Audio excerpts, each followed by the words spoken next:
The smell of new books and stationaries.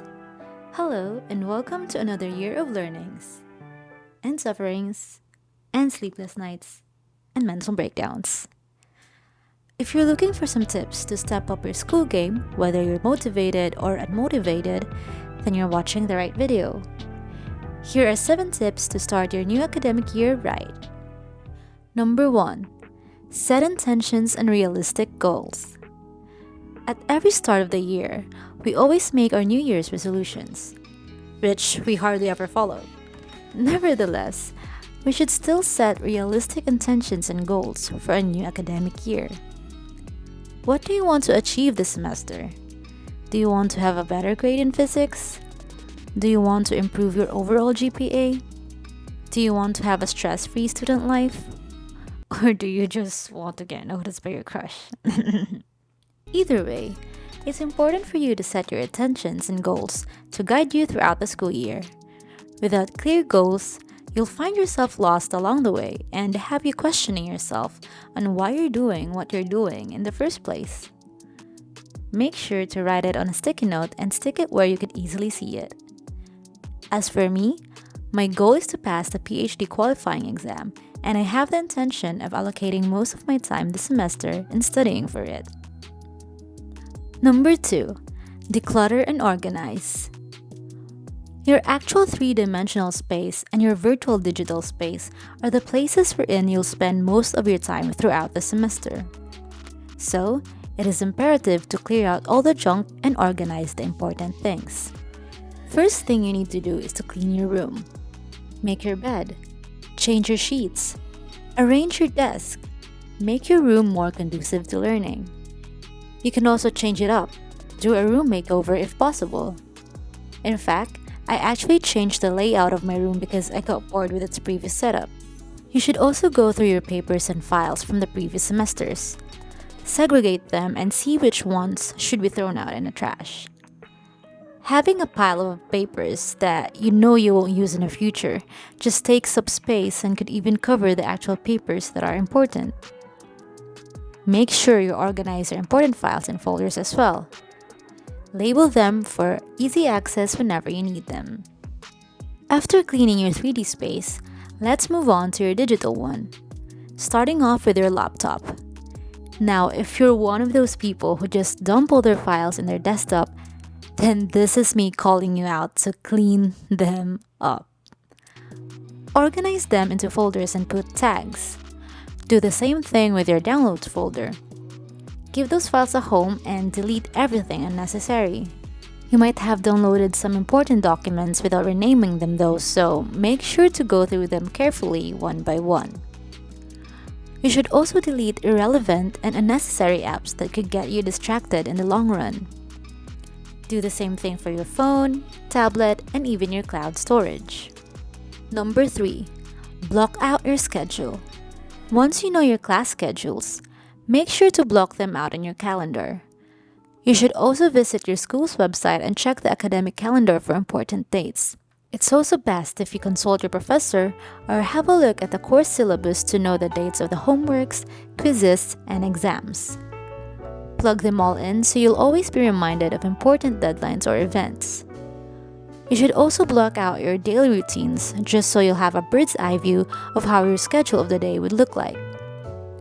Make sure these routines are realistic and balanced so you won't have an overcrowded schedule which makes it hard to follow. You should also make sure to actually follow everything you just said because otherwise, there's no point, right? Make sure to turn on the notifications so you'll be reminded and don't just swipe it off like how you would when you snooze your alarm clock. Don't worry, I'm also guilty of this. Of course, not everything will happen according to schedule because there might be some emergency lab meetings or sudden appointments, but at least the basic structure is already laid out. Just try to stick to it but be flexible at the same time. Number 4. Cut down your screen time. We consume a lot of media in this digital age.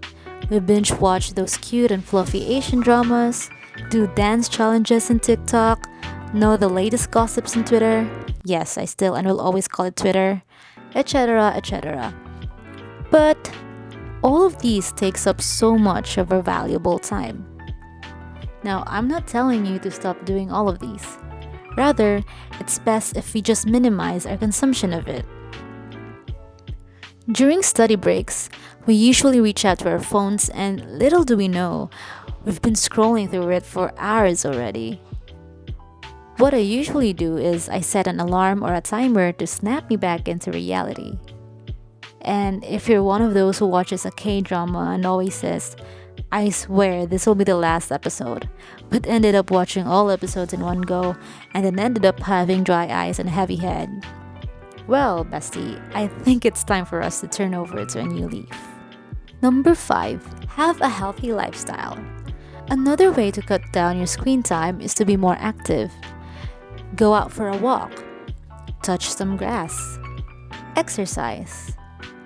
I know not everybody likes to be physically active, like myself, but it is important for our well-being. Instead of doing physically taxing activities, I do yoga and meditation. Sometimes when I have some extra time, I also try to learn a new K-pop dance. Fixing your sleeping habit is good, but for me, it's unrealistic. As students, we need to pull plenty of all-nighters, so it's hard to actually stick to your sleeping schedule. What I advise you though is to listen to your body. If you feel tired, stop what you're doing and listen to your body and rest. However, as much as possible, do try to sleep at least 7 to 9 hours. And don't stay up late just scrolling through all those thirst trap edits of your idols on TikTok. Yes, I'm calling you out. Number 6. Review your study system. Having a clear study system will help you stay focused, organized, and productive. You should reevaluate your current system, whether it works for you, if it needs some adjustments, or if you need to revise it completely. For me, as a physics major, my ideal study system is to always go to the library after class and go through the concepts and problems discussed.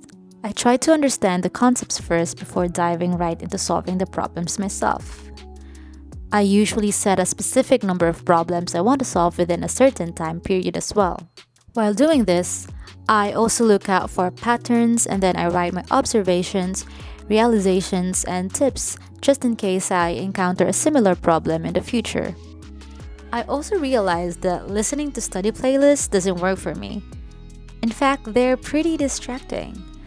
So I personally prefer listening to white noise background like rain sounds.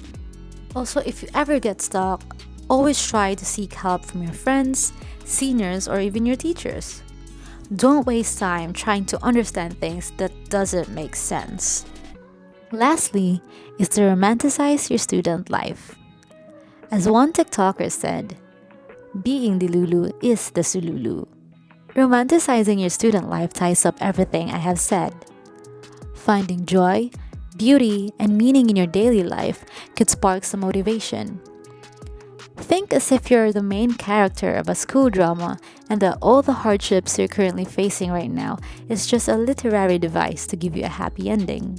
You can also make your desk aesthetic, go to a cafe to study, create a journal, do your skincare, or pursue passion projects.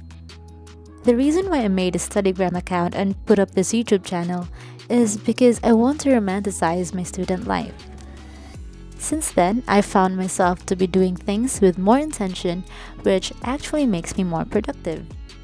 That's it for this video. Hope you enjoy it. Thank you so much for watching, and I hope you'll have a fruitful school year ahead.